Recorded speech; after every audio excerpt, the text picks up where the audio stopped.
Hello everyone. Agriculture census के इस video में हम लोग एनुमरेटर के रोल और रिस्पॉन्सिबिलिटी के बारे में जानेंगे। तो जैसा कि आपको पता है कि एनुमरेटर जो होते हैं उन्हीं को फील्ड में हाउस होल्ड सर्वे करके और एग्रीकल्चर सेंसस से रिलेटेड डेटा को कलेक्ट करना होता है और उसको मोबाइल एप्लीकेशन के थ्रू करके और अपलोड करना होता है। तो जैसा कि आप देख रहे हैं स्क्रीन पर, आपको सबसे पहले मोबाइल एप्लीकेशन डाउनलोड करना पड़ेगा आपके मोबाइल में गूगल प्ले से। उसके बाद आपको डेटा एंट्री मॉड्यूल में जाना है। आपको अपने गांव को सिलेक्ट करना है, जो गांव आपको अलॉट किया हुआ है, और उसके बाद आपको डेटा कलेक्ट करके और डेटा को सर्वर पर अपलोड करना है। जैसे ही आप सर्वर पर डेटा को अपलोड करेंगे तो वो डेटा सुपरवाइजर के लॉगिन में दिखने लगेगा। सुपरवाइजर उस विलेज के डेटा को वेरीफाई करेंगे और वेरीफाई करने के बाद जब स्क्रूटनी करने के बाद जब एक्सेप्ट कर लेंगे तो वो मतलब फाइनल हो जाएगा। अगर अगर उसको रिजेक्ट करते हैं तो वापस आपके पास आएगा रेक्टिफिकेशन के लिए। आप उसको रेक्टिफाई करके और फिर से आप उसको अपलोड करेंगे तो वो सुपरवाइजर के पास जाएगा और वो उसको एक्सेप्ट करेंगे। तो इस तरह से ये कंप्लीट होता है। तो सबसे पहला बात आएगा कि आपको फील्ड इंस्पेक्शन करके मतलब हाउस होल्ड सर्वे करके और डेटा क्या इकट्ठा करना है। तो चलिए हम लोग को कौन-कौन से डेटा इकट्ठा करना है फील्ड इंस्पेक्शन के दौरान एनुमरेटर को वो जानते हैं। तो बेसिकली 5 फॉर्म्स में डेटा कलेक्ट होते हैं। ये फॉर्म्स जो होते हैं ब्लॉक के नाम से जाने जाते हैं। तो ब्लॉक ए में जो डेटा होता है, वो उस विलेज का आइडेंटिफिकेशन डिटेल होता है बेसिकली, कि वो कौन से जिला, कौन-सा अंचल का कौन-सा गाँव है, उसका एलजीडी कोड क्या है, वो ऑलरेडी मैप्ड रहेगा। आपको उसमें करना बस ये है कि आपको उस विलेज का जो ज्योग्राफिकल एरिया जो होता है, वो हेक्टेयर में कन्वर्ट करके और आप उसको उसको भरना होता है। ब्लॉक ए में केवल आपको एक इन्फॉर्मेशन भरना होता है, पिन नंबर वगैरह भरना होता है, लेकिन आपको उसमें ज्योग्राफिकल एरिया भरना होता है। उसके अलावा ब्लॉक ए2 में भरना होता है कि आपका मार्केट, नियरेस्ट मार्केट कौन-सा है, नियरेस्ट मंडी कौन-सा है, कोल्ड स्टोरेज क्या है, आप कहाँ से मशीनरी एग्रीकल्चर के लिए अवेलेबल कराते हैं अपने खुद को, ये सारी चीज़ आपको ब्लॉक ए में आता है। ब्लॉक बी में बेसिकली जो इन्फॉर्मेशन भरना होता है, वो होता है नॉन रेसिडेंस ओनर और रेसिडेंट ओनर का डिटेल भरना होता है। Who is the owner of the particular land, ये आपको भरना होता है। जैसे आपको खाता number, owner name, father name, ये ऑलरेडी आपको जमाबंदी के डेटा से उठकर आएगा। उसके बाद जो इन्फॉर्मेशन भरना होता है, उस रैयत का मोबाइल नंबर आपको भरना होता है, आधार नंबर भरना होता है, होल्डिंग का टाइप क्या है, ये भरना होता है। और उसके बाद अगर वो जॉइंट ओनर है कि इंडिविजुअल ओनर है कि इंस्टीट्यूशनल ओनर है, ये सारे के बाद आपको फिर आगे भरने आएगा कि वो मेल हैं कि फीमेल हैं। और इंस्टीट्यूशनल ओनर है तो ऑलरेडी ये सारी इन्फॉर्मेशन नहीं पूछेगा आपसे। सोशल ग्रुप पूछेगा कि अगर आप एससी से आते हैं, एसटी से आते हैं या अदर से आते हैं या इंस्टीट्यूशनल आते हैं, ये ऑलरेडी आपको पूछेगा। उसके बाद प्लेस ऑफ रेसिडेंस पूछता है कि आप उसी विलेज में रहते हैं या विलेज के बाहर रहते हैं या फिर उसी जिला के मतलब दूसरे अंचल में रहते हैं।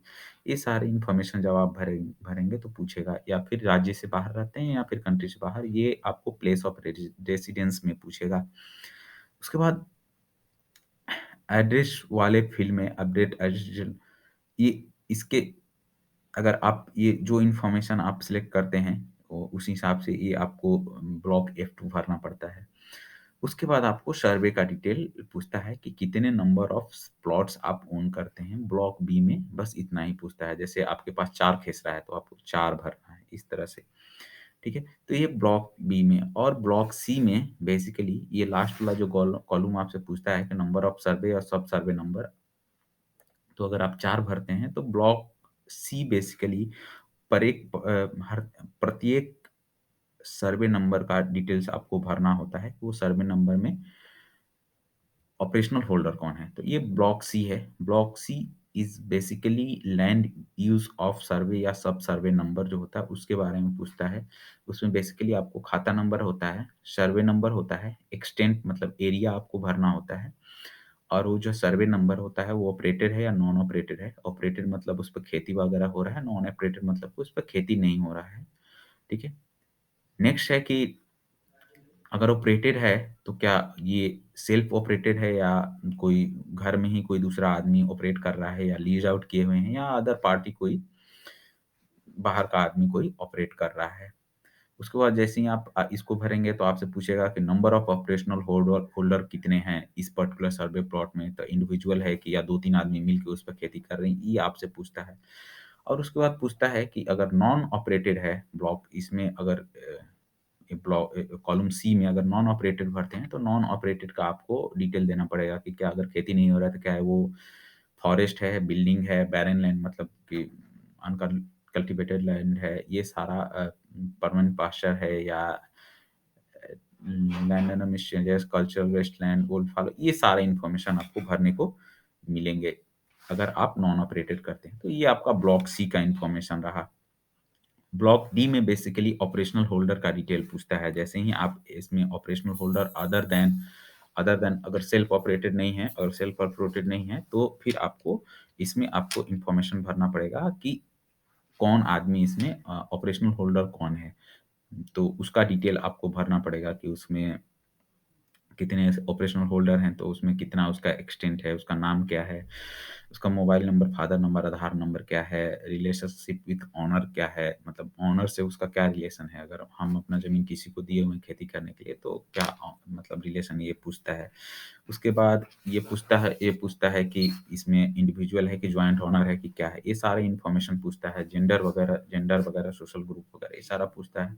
प्लेस ऑफ रेसिडेंस पूछता है और उसके बाद उसी तरह से अगर एड्रेस वगैरह पूछता है। ये बेसिकली इन्फॉर्मेशन जैसा आप ओनरशिप में भरते थे, उसी तरह से आपको इसमें आपको ऑपरेशनल होल्डर में भी सारे इन्फॉर्मेशन भरने पड़ेंगे।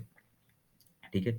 तो ये ब्लॉक डी हुआ। ब्लॉक ई बेसिकली इंस्टीट्यूशनल होल्डर के लिए है कि जो आदमी जैसे कोई आदमी अपने किसी इंस्टीट्यूशन से खेती कराता है, कोई एक ग्रुप होता है, वो ले लेता है और उस पे खेती करता है। जैसे पंजाब वगैरह में जाएँगे तो इस तरह के मामले बहुत होते हैं। तो ये सारे हाँ, पब्लिक है, अगर ये इंस्टीट्यूशन है तो इंस्टीट्यूशन का नाम लिखना है, ये पब्लिक है कि प्राइवेट है कि गवर्नमेंट का इंस्टीट्यूशन है कि ट्रस्ट है कि ईपीओ एफपीओ है कि कोऑपरेटिव है, कोऑपरेटिव लेकर के खेती करे, ये सारे इंस्टीट्यूशन करना है। उसके बाद लोकेशन ऑफ हेडक्वार्टर इस पर्टिकुलर जो इंस्टीट्यूशन उसका है, लोकेशन कहाँ होगा, ये सारे इन्फॉर्मेशन ब्लॉक ई में भरते हैं।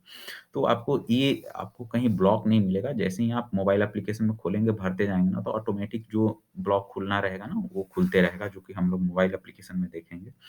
तो ये इन्फॉर्मेशन जो है आपको बेसिकली, उसके बाद पूलिंग का कांसेप्ट है। ये हम आपको जब आप मोबाइल एप्लीकेशन में बताएँगे, तो पूलिंग का कांसेप्ट है। इसमें बेसिकली ये आप आइडिया ये समझ लीजिए कि एक आदमी अगर एक अंचल में है और एक अंचल में 4-5 गाँव में अगर उसकी खेती हो रही है, तो एक इंडिविजुअल वो ओनर डिसाइड होता है और उसी से उस सारे गाँव का लैंड पुल मतलब मैप करना होता है। जैसे ही मैप होगा, तो उस गाँव से वो डेटा पुल होकर उससे ऐड हो जाएगा। तो ये भी आपको कैसे करना है, ये ऑनलाइन करना होता है। जैसे ही आप इन्फॉर्मेशन भरिएगा, तो पूलिंग के लिए डेटा अवेलेबल रहेगा।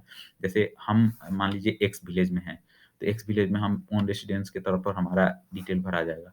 लेकिन दूसरे गाँव में जाएँगे, तो दूसरे गाँव में जैसे ही पूछेगा कि क्या वो आदमी इसी गाँव में रहता है, तो आप भरेंगे नहीं, ये एक्स गाँव में रहता है। तो जब हम एक्स गाँव का भरने जाएँगे ना, तो हमको पूल करने का ऑप्शन मिलेगा। ये कैसे करना है, आपको पूलिंग का कांसेप्ट ये समझना है कि आपको डेटा भरने के बाद आपको पूल का भी करना पड़ेगा। जैसे एक रैयत का अगर 4-5 गाँव में ज़मीन है, तो उसको एक जगह ही टैग करना होता है। वो कैसे करना होता है, हम आपको वीडियो में बताएँगे।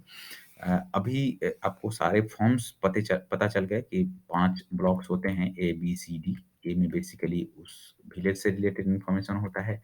बी में ओनरशिप से रिलेटेड, रेज़िडेंट ओनर से रिलेशन, नॉन रेज़िडेंट ओनर से रिलेटेड इन्फॉर्मेशन भरना होता है। ब्लॉक सी में आपको सर्वे नंबर से रिलेटेड इन्फॉर्मेशन भरना पड़ता है और ब्लॉक डी में आपको ऑपरेशनल होल्डर का डिटेल भरना पड़ता है।